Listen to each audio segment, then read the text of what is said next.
Welcome back to the channel, my friends. Warhammer Man Studios. I'm Warhammer Man, and today we're taking a look at what's happening in Beta Decima.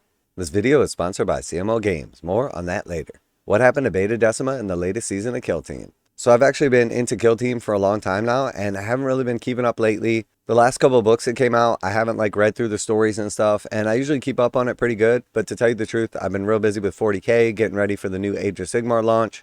And honestly, Kill Team has gotten pretty bloated, so it was just tough to keep up. So when I saw this little story pop up, this little article, I figured I'd take a look, so why not share it with you guys too, in case anybody else hasn't been keeping up. The current season of Kill Team is coming to a close. Okay, so right off the bat, that is awesome. I think that's the best thing for the game. There was just too much bloat. There was too many different places to go get the rules and everything like that. So I love the idea that they're closing off the season and we're going to start fresh. As a doughty band of Leagues of Votann pioneers battle with disciplined Brood Brothers operatives in Kill Team termination, alas, Beta Decima is falling apart around them. And it won't be long before the entire planet is lost, so how did it get this bad? The beginning. As Kill Team veterans may remember, the previous season ended with the colossal space hulk known as the Gallowdark tumbled towards a planet as its knotted mass of ancient ships finally started to unravel. That planet that ill-fated Beta Decima was once a paradise world rich in natural resources and untouched beauty, but the greed of the Adeptus Mechanicus soon saw it transformed into a vast industrial wasteland feeding the flares of multiple forgeworlds. It was the tech priests who caught wind of the Gallowdark's passing and hungered for the technological secrets it may contain. They turned the planet's array of orbital giga-gravitation cannons on the Space Hulk to draw it into range for salvage. And while they technically succeeded, the havoc this caused split the ad hoc superstructure of the Gallowdark into dozens of pieces that rained down onto the surface of the planet. The first large fragments obliterated entire forged cities, falling like meteorites and turning prosperous complexes into steaming craters before the denizens realized their doom had come. Strange engines and fuel sources from the millennia-old ships detonated and scoured the land for miles, while smaller morsels rained hails of superheated debris on unprepared populations and warp-tainted fragments infected land, sea, and air with deadly corruption.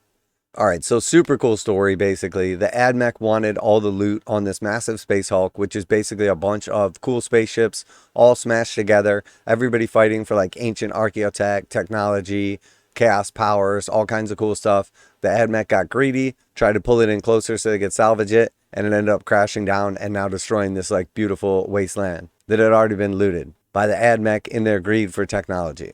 So just awesome plot and everything like that. And now we're basically seeing what's happening on Beta Decima in this season of Kill Team. And I have to say that the actual terrain, the kits, everything about Kill Team, including the lore, has been absolutely amazing. And Games Workshop is doing a wonderful job with everything but supply. And to tell you the truth, wrapping up this season, starting a new season, I can only imagine just how awesome that is going to be because of how well they've done on these last two seasons. As apocalyptic as the initial damage was, the worst was yet to come. Whether by the influence of the warp, long slumbering technological safeguards, or sheer dumb luck, many shards of the Gallowdark survived their impacts and disgorged hides of deranged cultists, frenzied xenos, and mutant hordes, all of whom set their sights on the Imperial colonists.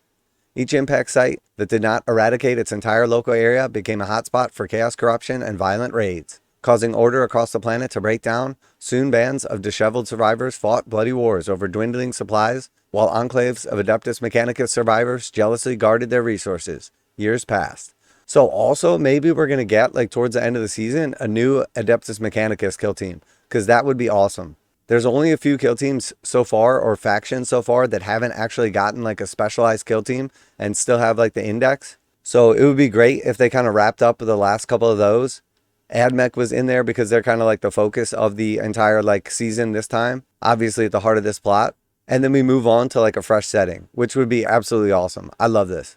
The direction they're going in is really cool. Touche to Games Workshop on this one. The end. And even the actual lore and stuff that has been in the books, again, I'm not up on the last couple, but the matchups, the actual kill teams themselves, the art has all been just next level. I mean, this is awesome. Scouts and Scorpions, very cool.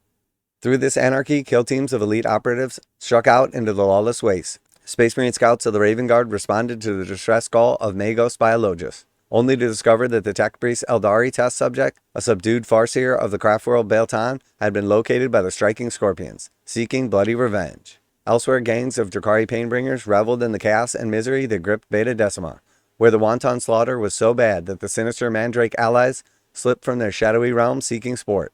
They were met by the nemesis claw of the Night Lords. pitting two masters of fear and brutality against each other in a cutthroat fight to the death. So again, like two of the coolest kill teams, beautiful, beautiful models, new sculpts for the mandrakes, new upgrade frames for the night lords, and again, just an awesome piece of art right here. If you're into like the darkness, the evil, OSL painting, I feel like this is just an amazing set right here. Now a quick message from today's sponsor. CMO Games has been selling Games Workshop products online for over 20 years. They carry the full line of Games Workshop products, including Warhammer 40,000, Age of Sigmar, Necromunda, Blood Bowl, paint tools, and more. Almost all Games Workshop products are priced at 15% off MSRP. CMO Games takes pre-orders for most Games Workshop products released at their earliest date possible. 12:01 a.m. on Saturday, they go live. Most of these pre-order products are also priced at 15% off MSRP. CMO Games offer free shipping in the US 48 with an order of $50 or more. Their customer service is top-notch and they ship most orders within 24 hours. Visit CMOGames.com using the affiliate link in the description and let them know that you heard about CMO Games from Warhammer Man. Now, back to the video.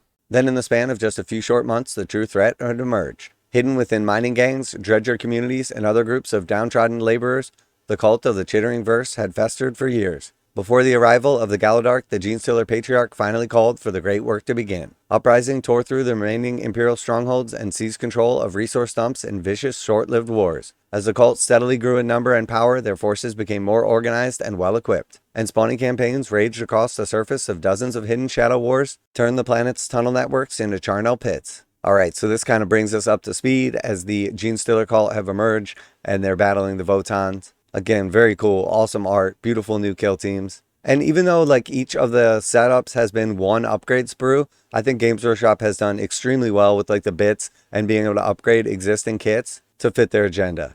Before long, Beta Decima belonged to the cult of the Chittering Verse. What few Imperial forces remained shrank into the shadows and fight a guerrilla war while the Genestealer cults prepared for their world for the Star Children. To find out how the passing vessel from the Leagues of Wotan was shot down above Beta Decima and what the Hernkin Jaegers find as they search their way off the doomed world, you'll have to read the gripping narrative inside Kill Team Termination. It's up for pre-order this Saturday, so you won't have long to wait. And I'm not going to lie, this has definitely re-sparked my interest in Kill Team. I'm going to have to go back through and read through the last couple books. The lore and the stories and everything like that have been super cool. The models have been amazing. And I'm really excited to see where the next season goes. But I think that's the best part about this entire article about Kill Team is just knowing that they're wrapping up this season and we're going to be starting fresh. Games Workshop's been doing a phenomenal job with 40K and now with Sigmar 4.0, kind of consolidating the rules, simplifying it a bit. And we know that towards the end of the editions, especially after a couple of seasons, they tend to get on the bloated side. So a nice little refresh for Kill Team and then hopefully Warcry as well with new condensed rules. Simplification and just being able to put all of your sources for rules in one place is going to be a massive, awesome change. So I'm definitely expecting at least one more box. I want to say there's been 3 since we landed on the planet since like Gallowfall. So realistically, like one more nice box with AdMech, maybe even Dark AdMech, and then someone else inside would be amazing. This is a perfect opportunity for Games Workshop to essentially introduce Dark Mechanicum. That would be awesome, especially with like the Chaos Taint AdMech at the heart of the story, and then that would open up for basically a new faction in 40K to come that everybody's been wanting and asking for basically like a decade. So very, very cool. Not to mention the actual like models and kits have been amazing, but the terrain setup and stuff that they've added in has been phenomenal as well. I love the actual Galadark terrain, the walls, the way everything goes together has been beautiful.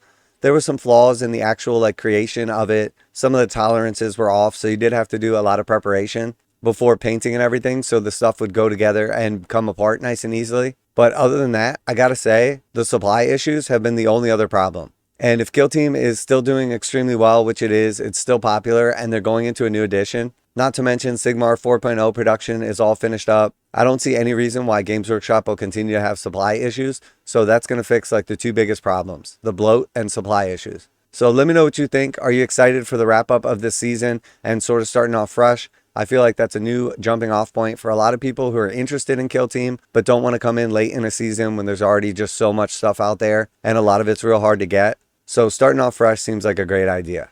Let me know down in the comments what you're excited for, what factions you think are coming in the wrap up or you want to come in the wrap up. Always like to hear back from you guys in the comments. Special thanks to CMO Games for sponsoring the channel.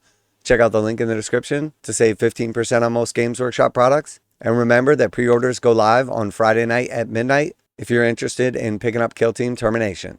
That's it for today. Warhammer Man Studios, I'm Warhammer Man, and I think this is the best decision. And I'm out of here.